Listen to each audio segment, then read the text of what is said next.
Hello, everyone, and welcome back to the Digital Health Wire Show. Today, I'm very excited to be joined by Dr. Lewis, who is the Chief Medical Officer of Navina. For anyone that hasn't seen it before, my name is Jason Berry. I'm the editor of Digital Health Wire and the host of the show. Dr. Lewis, thanks for coming on. Thanks for having me. My pleasure. So a little bird told me that Navina recently had some very interesting new research come out on a hot button area, which is the ambient scribing space. Congratulations on putting that out. It was great to see.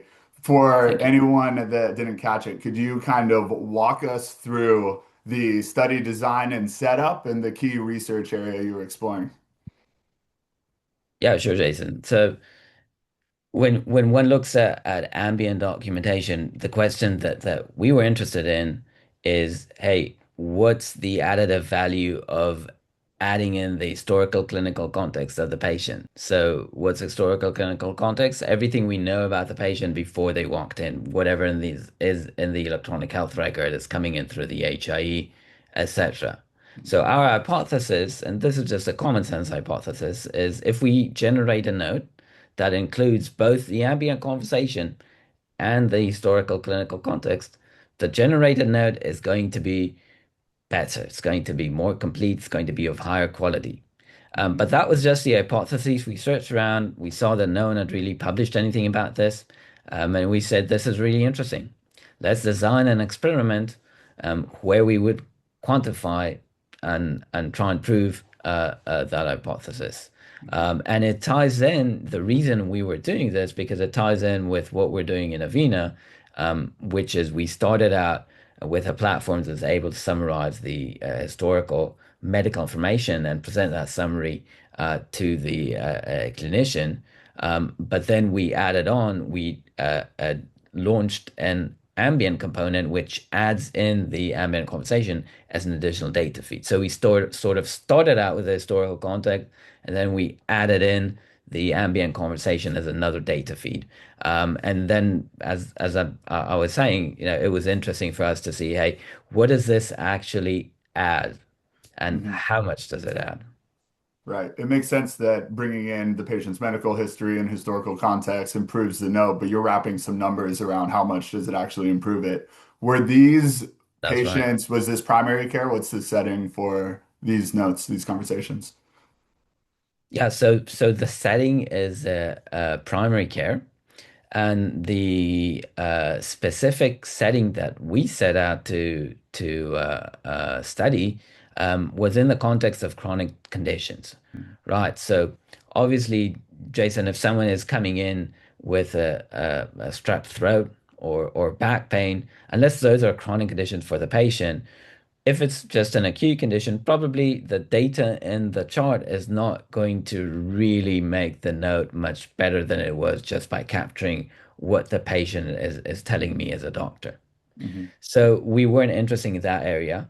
And we set out to study chronic conditions, which frankly are a very important part of what primary care doctors are doing.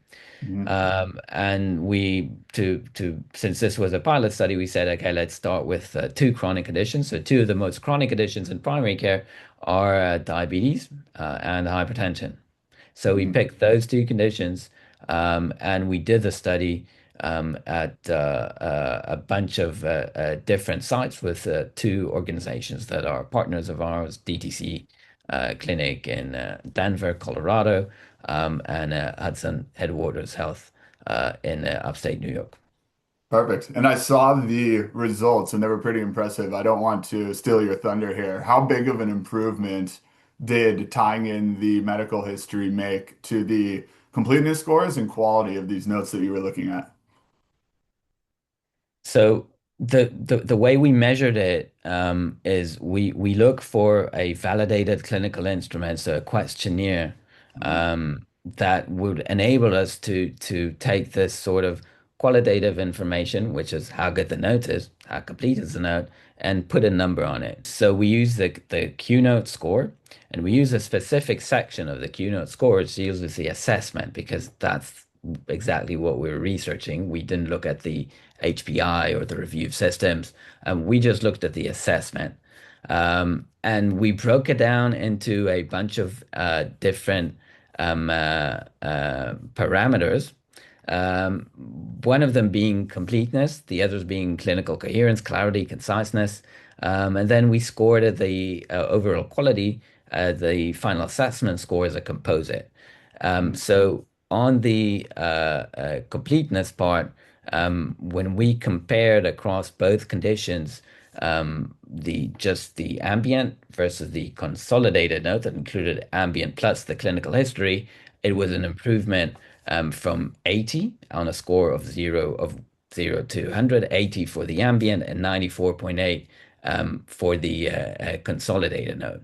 And when you mm, look at the completeness part, it more than doubled. So it was 40 on the ambient, and for the consolidated node, it was 89, mm. 82.9, sorry.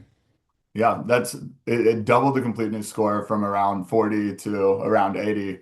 That That's right. and most of those gains I saw noted were in the parts, unsurprisingly, that were pertaining to the chronic condition. So Mhm. measuring blood glucose, measuring disease progression and things like that. That seems like a huge gain and important one. Yeah, I mean it's 100% correct, Jason, because when you see a patient and you open the chart and you try to understand where are we with this patient's diabetes, Mm, um, so you look at the last encounter, and that's an important part of what documentation is meant for. That's the original usage of documentation. It later sort of devolved or evolved, depends on how you look at it, into something that is driving billing and compensation, etc. sure. But I'm going to set that aside. Just put on my doctor and researcher hat right now. When a patient comes in, the documentation is what allows you to understand the patient's condition really quickly. And any doctor can open it and understand, even if they've not treated the patient. Sometimes this is your patient, you haven't seen him since last year. And, your patient panel can be 2,000 patients. You don't necessarily remember.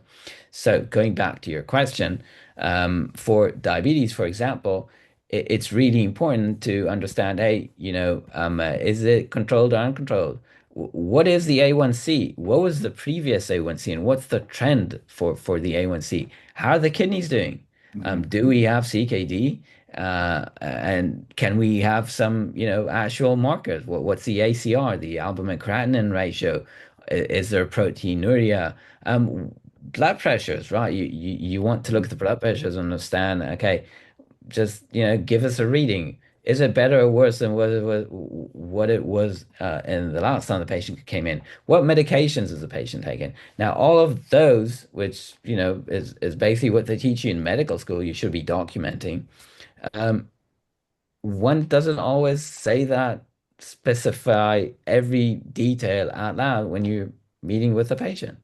So Mhm. if you're only summarizing what was said out loud, you're going to be missing on important pieces of the puzzle that should be documented and in order to enable patient care to be continuous on a high level.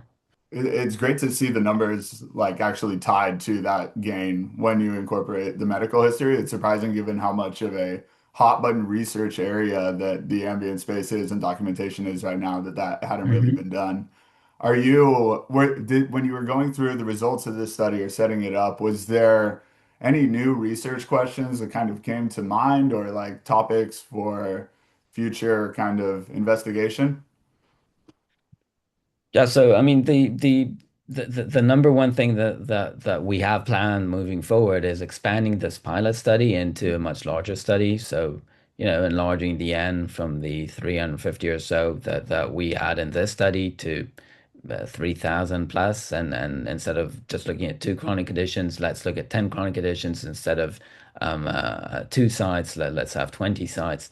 And I think that would probably be very interesting to look at. And maybe we see differences when we add chronic conditions. Maybe we see, for some chronic conditions, this is more important. For others, it's less important.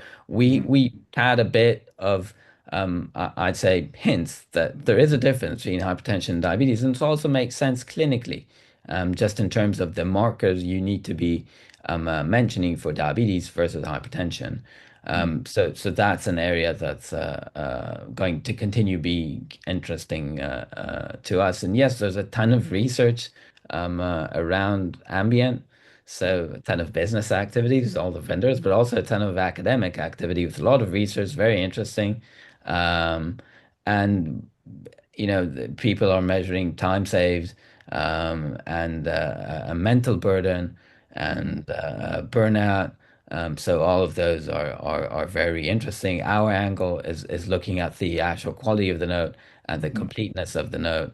And I think we're going to just deepen, that angle and keep looking at it. Mhm. I imagine that if you looked at some of those other markers, whether it's cognitive burden or time savings, that adding the patient medical history would move the needle very much so on both of those fronts as well. Yeah, I mean that's a very interesting observation, Jason, and 100% agree that there was actually an interesting paper just published, I think maybe this week or the one before Mhm. in the New England AI Journal. Mhm. It was very, very, very strong methodology looking at three arms. One was clinicians using DAX, the other was clinicians using NABLA, and the other was just control clinicians that were not using Ambient.